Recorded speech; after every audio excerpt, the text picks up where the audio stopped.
This is Party Wall Pro, the podcast where surveyors tell you how they first started and how they've grown their business, making it easier for you to get to the top. Hi, and welcome to another edition of this podcast. I've got Leo Scarborough with me, founder of Surveyor, surveyo.co.uk. Right. And so I've been in touch with him for some time now. Good guy, so really excited to have him on today. Leo, welcome. So Thank you. so just tell me a little bit about yourself. How did you start in the surveying business? Good question. Father's advice. My father has been a massive influence on me. He is a floor layer by trade, and I wasn't a particularly great performer at school. Got GCSEs, didn't get too much in the way of A levels, and started out on a career path in the restaurant business. I was a barman. Wanted to follow my dad into floor laying, and he just dissuaded me. He let me do a few days with him, kept me on for a bit, and then sat me down and said, "You've got to buck up your ideas, son." The barman job was great. Was a great payer at the time, at the age of 18 must have been. But there's kind of a ceiling to it, the amount you can earn. Yeah. So sat me down and said, it's time to get re-educated. So having left school with little to no A levels, I'd spent a year in industry doing bits and pieces. He got me work experience with various number of his contacts, and I started life then as a quantity surveyor. Got myself on a course first, on a part-time course, and then found myself a job. The hardest way possible, actually. 100 CVs, 3 interviews, 1 job offer. And that's how it started. Started off as a quantity surveyor, and soon realised quantity surveying wasn't really where my passion lay, and ended up as a building surveyor on a multidiscipline practice, quite a small practice. So I couldn't get lost in the conglomerate of big companies. Not for everybody, it worked for me, but I had to learn pretty fast, and got started to take on various complex and senior roles from an early age, and it really did kind of spur me to pick things up quite quickly. That's all. Right. That's the advantage of being in a smaller firm, right? You've got responsibilities at a much earlier stage, I guess. Nowhere to hide as well. You're very much my boss was a really supportive man. He really did kind of lead me down that direction. He never pushed me, but the work ethic that I adopted was certainly to push myself as much as possible, and he allowed me to do it. There were some really rookie mistakes I made in the early days, but actually he allowed me to make them, and then kind of in a very professional way came and scooped up the pieces, reset me, and then allowed me to go off again, having learnt my lesson. Yeah. And so, what triggered or how did you decide, or when did you decide to do it alone? Well, good question. The actual decision, I always knew, probably from when I started my career, maybe within 12 to 18 months, that I was going to be self-employed at one point. It wasn't a rebellious thing against the hierarchy. It wasn't the fact that I wasn't getting supported. It was just a need to be able to prove myself. It was a need to have the potential to earn more. Money's not a driver for me. My family is. So again, a driver from when I was a young boy was to always have a family, and actually you start to add things together. The sorry. All right. Yeah, driver from a young age was to have a family, and you start to put things together. You say, well, I want a family. I've got to buy a house. To buy a house, I've got to have a deposit. I've got to earn this plus live. And actually, it's a very simple element of math. I need a house in this area that costs this much. I need a deposit of this much. I have to earn, etc., etc. So with all of that, I knew I had to be self-employed at some stage because the ceiling on an employed person wouldn't give me the lifestyle I wanted. And I'm not saying that's all about money. For me, I can buy myself some time. I get time with my family. And so yeah, mindset is quite an important thing. How, because it is pretty scary, no, to leave a good paying job and just to start from scratch. How do you remember any of that? Or Well, it's a good question. I suppose I always had that from the off. I always knew that I wanted to be self-employed. There was the scary part, I suppose, came when it finally came to a head. I'd got my degree after 5 years. I was on a 5-year part-time course as a building surveyor. Not just doing party wall, but a plethora of building surveying tasks and jobs based around kind of projects rather than valuation or anything like that. It was more project-based, contract administration, party wall, drawings, planning permission, that sort of thing. And then once I'd met my wife and we got married, and I then came out of building surveying for a bit, went into contracting. So I helped manage a small building firm, and then went on to a slightly larger company doing kind of project management and contract management, all on the contracting side.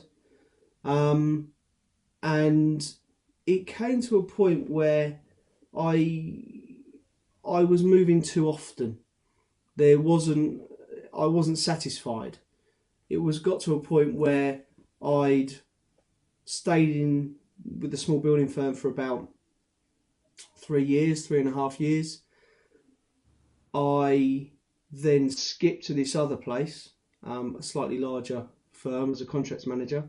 Spent only 11 months there, and I just could not satisfy myself. So during that time, first child came along, and me and my wife spoke, and we had enough savings and we had our income, and it was kind of a now or never. So in terms of scary moments, I wouldn't say scary, I'd say considered.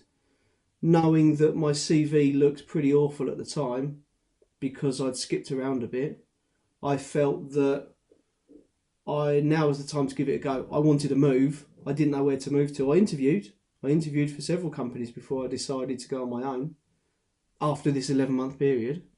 And then that was it. Self-employed, and now probably wouldn't look back. yeah. Say probably. There's always options, but I wouldn't look back. And so from a kind of more practical perspective, your first client, how did you get your first instruction? Oh, good Remember question. I had an overlap. So although I had this period of time where I spoke to my wife, I always had something going on in the background. I've always had a plan B. There's always something to move on to. So I'd actually built up a layer of clients just doing some private work, bits and pieces in the evening, weekends. And that kind of built up and up to the point where me and my wife made the decision to go it alone based on the clientele I had. And then kind of in the first month, hit the marketing pretty hard. But more by luck than judgment, I suppose. I was actually recalled back to a previous employer, to do effectively contracting. So that kept me going for the first 8 months. After that, there was no need for it, but it was mutually agreeable that I'd stick around for 8 months, and then after that, the clientele was there. It built itself. Yeah. Or I built it. Sounds easy. Yeah, of course, yeah. So if you had a word of advice for a young surveyor who actually wants to do what you did, where should he start? A young surveyor, I would say educate. There's several trainees I've had over the years, and the hardest lesson I had to learn was that it doesn't come easy. Going back to those 100 CVs, before I started out on my career, 100 CVs, 3 interviews, 1 job offer. I was waiting for something to come across my lap, and it just didn't happen. Just did not happen. As soon as I got my head around the fact that I actually had to try, and that's how I ended up on a H&C course before I actually got a job, was because I had to plump for something. I had to go and get educated. I had to try again. I had to reinvent myself. So my aim was I was too accustomed to earning some money by that point. I felt I couldn't go back into full-time education, but there are so many different options now. You need a good employer to kind of help you along the way. But I suppose there's an element of fortune. I wouldn't say luck. I think you make your own luck, but you've certainly got to get out there. And as soon as you realise nothing's going to come across your lap without you trying, then that's the way to do it. Also, I'd say to any trainee I've had or any young surveyor is to go out there and get some work experience. People feel that work experience, you've got to, I don't know, try something you want to do forever. I'd almost look at it in reverse. I'd go out to work experience to find the things that you don't want to do. Even if it's 3 days. 3 days here, 3 days there, a weekend, can I come and help you, etc., etc. Just to see what it's all about, just to give a tester. That's a good quote. Go get some work experience to realise what you don't want to do. Yeah. And I wouldn't say, as I sit here now, I know what I want to do when I grow up. Still don't. I found it very difficult to kind of sit down and say this is me forever. But you kind of do what you need to do with the information you've got at the time. Mm-hmm. And so you were talking about marketing before. You said that with your wife, you at some point went hard on marketing. How do you market yourself as a surveyor? Again, a learning curve. In a surveying profession or a service profession, I would say you're selling a service. It's not like I'm making something that I can go out and tout. I haven't got TVs that I'm making that I can sell out the back of a van. I'm selling my knowledge. I'm selling my professionalism. And after doing a bit of cold calling and a bit of, I don't know, Google Ads and even Facebook, actually what I needed to do was go out and network and press hands and show my face and say this is me, and be professional and approachable. For me, having worked through my professional career up to the point where I went self-employed, I had an address book full of contacts. It was a case of going out, telling people I was about, being quite, not arrogant, but being forthcoming about it. Saying, I'm ringing you because I want some work. I'm ringing you because this is who I am. I've done work for you before. You know me. I'm now self-employed. Again, one of the learning curves for me was that I still work on it as a kind of rule of thumb. By the time you've asked somebody for that work or met somebody initially and told them what you can do, I say It's 12 months from pressing hands to getting work. You sell yourself, you sell your relationship, you sell your professionalism, but 12 months from pressing hands to getting some work. That's normally how it works. And for someone who has no black book of contacts, if you were to advise someone, go out there and get your first client, what would you tell him? Still relationship driven. There are various marketing associations out there that will help develop. So I actually joined a networking company called BNI when I first started out. The learning curve in that 12 months, I didn't just get some contacts. I also got to learn how to be professional as a company. So all of the company aspects, the presentation, the standing up, the being approachable, even silly things like how to submit your VAT return, what to do with all the bits of paper you accumulate over a daily basis. But for me, I found that worked really well because I felt I was actually achieving something to be out there networking, publicly networking. So again, I'm not sure for me, Google Ads and Yellow Pages and things like that didn't work because you're trying to tout a name on a bit of paper that says party wall below it, or contract administration, or building work, or whatever you want to do, window cleaning, plumbing, electrical. The market's saturated. If you look at it, the market's saturated. You type in party wall surveyor, I'm not the first one that comes up. Several people you interview or some people using your software aren't the first people that come up. They're not even going to be on the first page. But realistically, I don't attract that much work through cold calls. Negligible, if anything. Yeah. All referrals. Yeah. And how could referrals be improved? How could referrals be improved? I would say through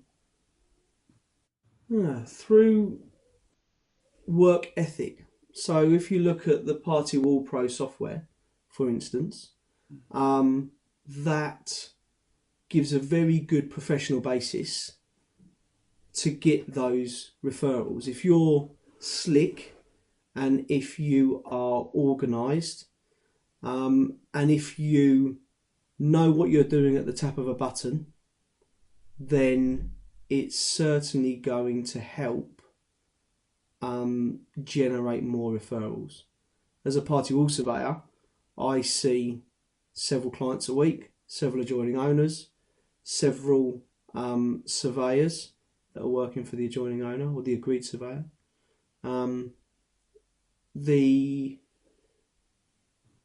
I would say to meet those people and be professional and slick and know what you're talking about, and be reactive rather than on the back foot. You can be proactive, I suppose. Yeah.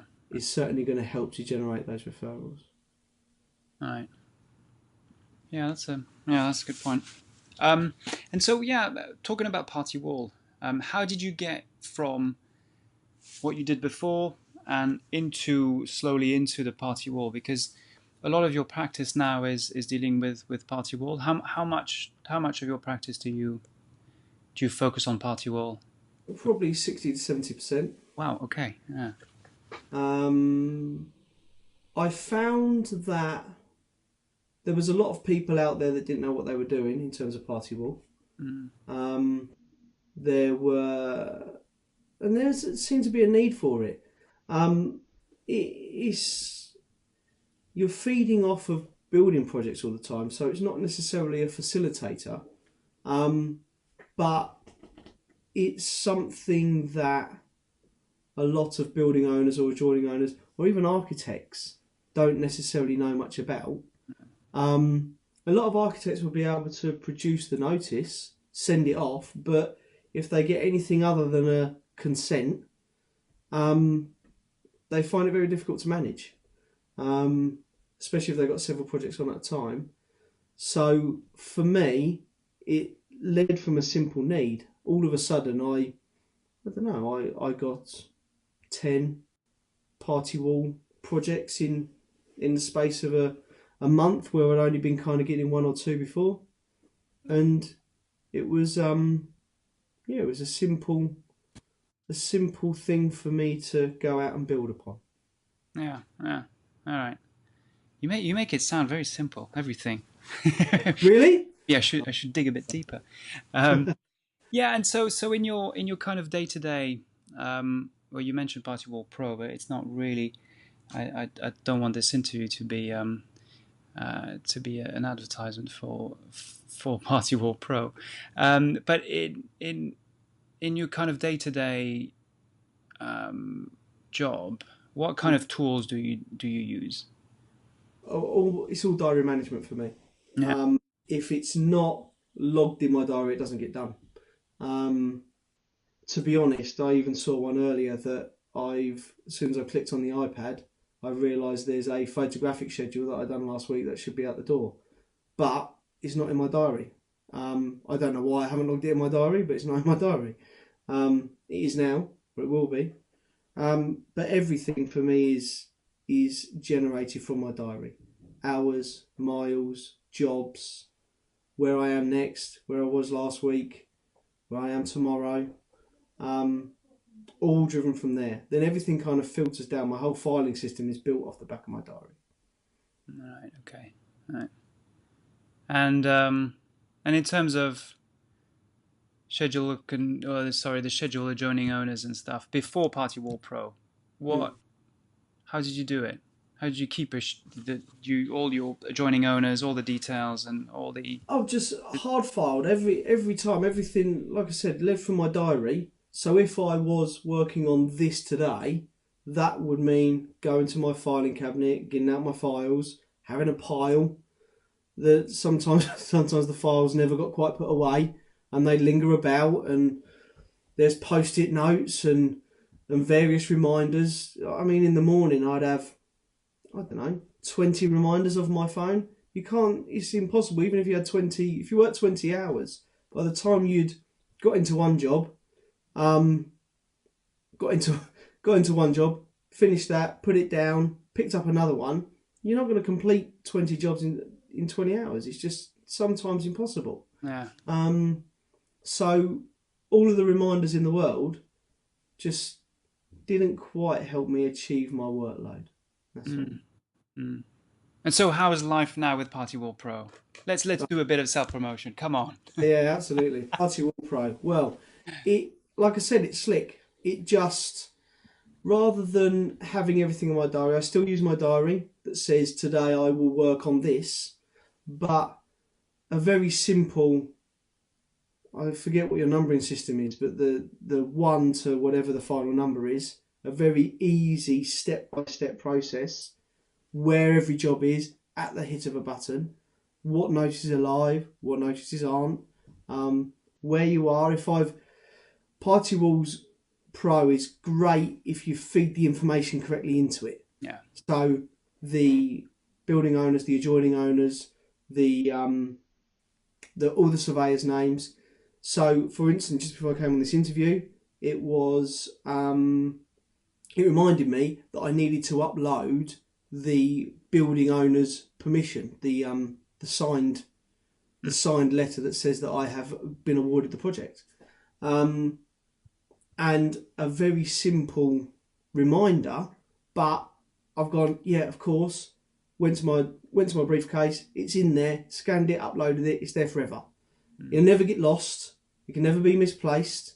It's not kept in a filing cabinet in my office where I've had to then answer the phone when I'm out and about and can't quite get hold of it because it's in there. Party Wall Pro. The next thing's an app, Phil. The next thing's an app. That's what we need next. But just to have it on the go, open my laptop, hotspot. There you go. That's where we are. That's what we need to do. All right. So there's no going back for you then? I don't think so. Not at all. Yeah.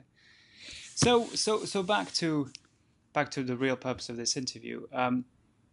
If you had to give just a word of advice for any young surveyor who wants to maybe develop his or her party wall practice a little bit more, what should he do? Number one, educate. Get out there, learn as much as you can. Read. It's not the most enlightening, it's not the most exciting project in the world. Not the most exciting subject matter, but there are a lot of good books. There are a lot of good case studies. All the complexities of it. It's process driven, but it can be quite hard to navigate sometimes. So number one's educate. Number two is experience, I would say. If you're unsure, if you want to adopt some more complex party wall matters, then get out there, get shadowing, get a bit more education, get a bit more experience, and just see if it's something you want to do. It's not all about enjoyment, but you've got to be able to enjoy it. You've got to be able to invest in it in order to succeed.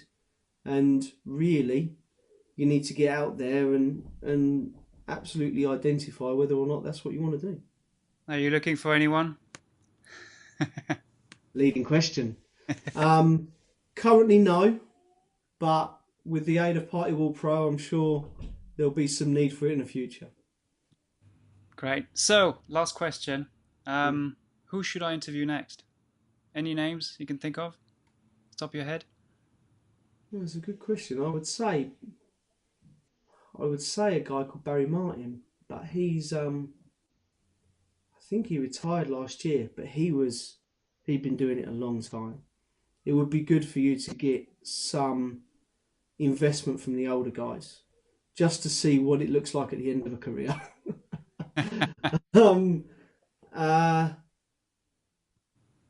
Cool. Even like Rob Martell. Rob Martell and Partners in Berkhamsted High Street. They are a good practice that was set up in the 90s. Traditional building surveying and quantity surveying practice. Probably one of the few. I would try them. Rob Martell, but I'm not even sure. His name comes out, but I haven't met him. Who was the other one? Philip Eads. He used to work for him. All right. Okay. I'll look them up. Thank you so much. No worries, Phil.